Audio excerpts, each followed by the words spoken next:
biasa ya ikhwah, sebentar lagi Ramadan akan meninggalkan kita. Namun jangan bersedih. Semoga saja Allah mempertemukan kita dengan Ramadan di tahun-tahun berikutnya. Dan semoga saja selepas Ramadan pada tahun ini kita menjadi pribadi yang memiliki kepribadian yang lebih baik lagi dari sebelumnya, yang selalu mengharapkan ridha Allah dan senantiasa beramal soleh.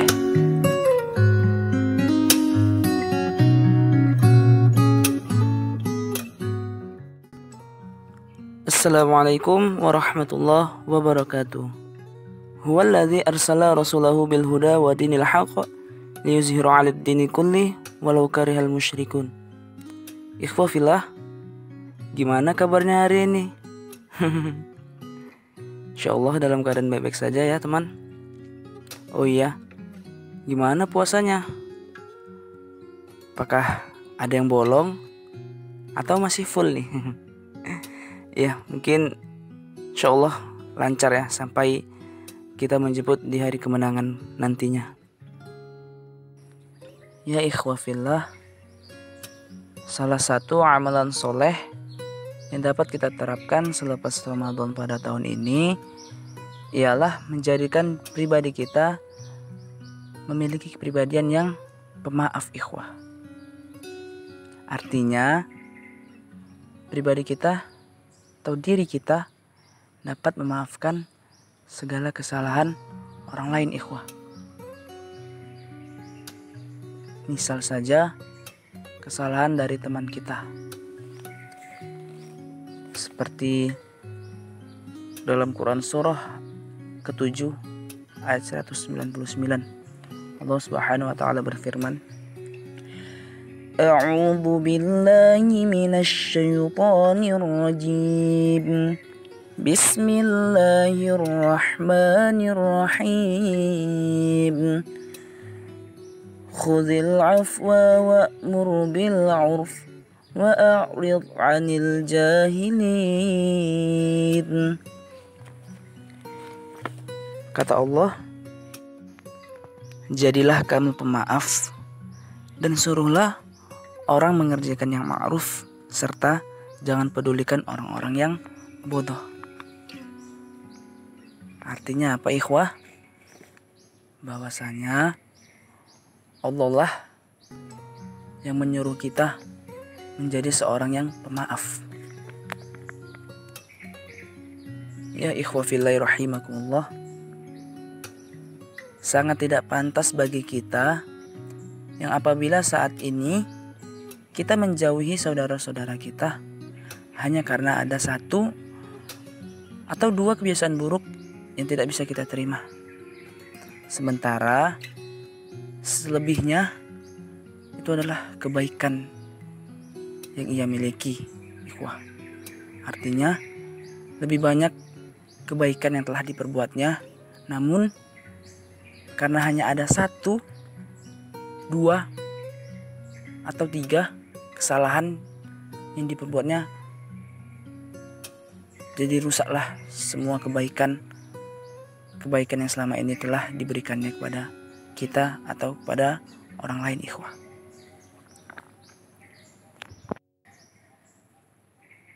Karena pada hakikatnya kesempurnaan adalah tingkatan yang sangat sulit dicapai ikhwah. Bahkan kita ketahui bersama bahwa kesempurnaan itu ialah hanya Allah yang miliki. Maka dari itu ikhwah, janganlah hanya karena satu kesalahan kecil yang sebenarnya bisa ditutupi oleh kebaikannya yang lebih banyak, namun menjadikan kita jauh darinya, dari teman kita yang mungkin dulunya pernah kita terima kehidupannya ikhwah. Suka duka, tawa canda, namun karena satu kesalahan membuat kita jauh, seakan-akan bagaikan orang asing yang sama sekali tidak saling mengenal dan tak saling sapa, ikhwah. Karena kita tidak akan mendapati seorang pun tanpa satu aib atau dosa yang pernah dibuat. Coba posisikan diri kita dalam posisinya, ikhwah. Tidakkah kita akan terpaksa harus melihatnya dengan ainur ridho dan tidak menilainya dengan keadaan mata hawa nafsu? Ikhwah fillah, oleh karena itu, janganlah kita rusak hubungan kita dengan seorang teman atau orang lain oleh prasangka buruk, ikhwah. Padahal sebelumnya kita yakin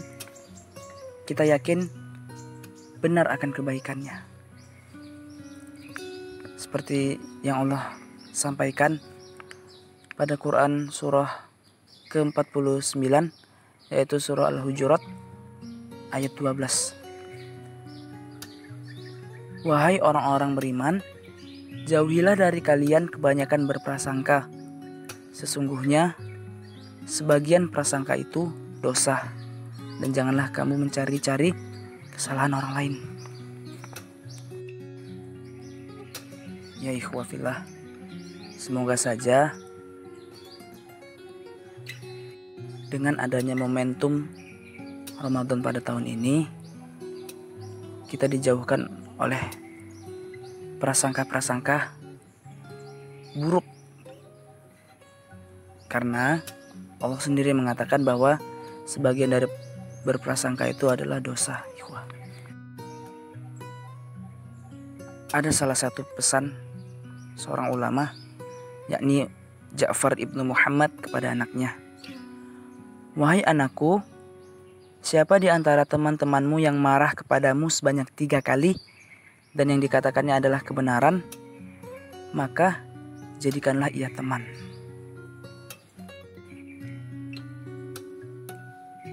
Karena pada dasarnya, ikhwah, seorang teman yang benar-benar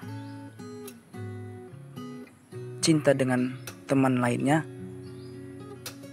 maka ia akan senantiasa mengingatkan temannya tersebut, walaupun dengan cara marah sekalipun, dengan cara yang mungkin menurut kita tidak baik. Tapi percayalah ikhwah, itulah yang dinamakan teman. Bisa saja kita andaikan hal tersebut sebagai mutiara, ikhwah. Mutiara, jika kita campakkan pun ke dalam tempat yang kotor, maka mutiara tersebut tetaplah menjadi mutiara. Seperti itulah pada hakikatnya jika ada teman kita menasihati kita walau dengan cara tidak baik, kita ambillah pesan kebaikannya. Urusan salah atau tidaknya teman kita menyampaikan kepada kita, biarlah itu menjadi urusan dia dengan Allah Subhanahu wa taala, ikhwah. Ya ikhwah fillah, sedikit ada kata-kata yang mungkin dapat menjadi renungan kita bersama. Jika kau inginkan orang yang bersih yang tak ada aib di dalamnya, apakah ada kayu yang wangi semerbak tanpa mengeluarkan asap? Sekali lagi, jika kau inginkan orang yang bersih yang tak ada aib di dalamnya, apakah ada kayu yang wangi semerbak tanpa mengeluarkan asap? Ya, mungkin cukup sekian kultum dari Ane. Semoga saja apa yang telah Ane sampaikan menjadi bahan muhasabah kita bersama, ikhwah. Dan semoga saja kita tetap istiqomah dan diistiqomahkan oleh Allah Subhanahu wa taala berada di jalan dakwah ini. Dan satu lagi, ikhwah, menjadi kepribadian pemaaf itu memang tidak mudah. Namun percayalah ikhwah,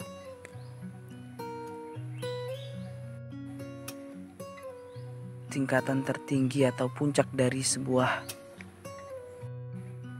iman seseorang ialah menjadi seorang yang pemaaf. Apalagi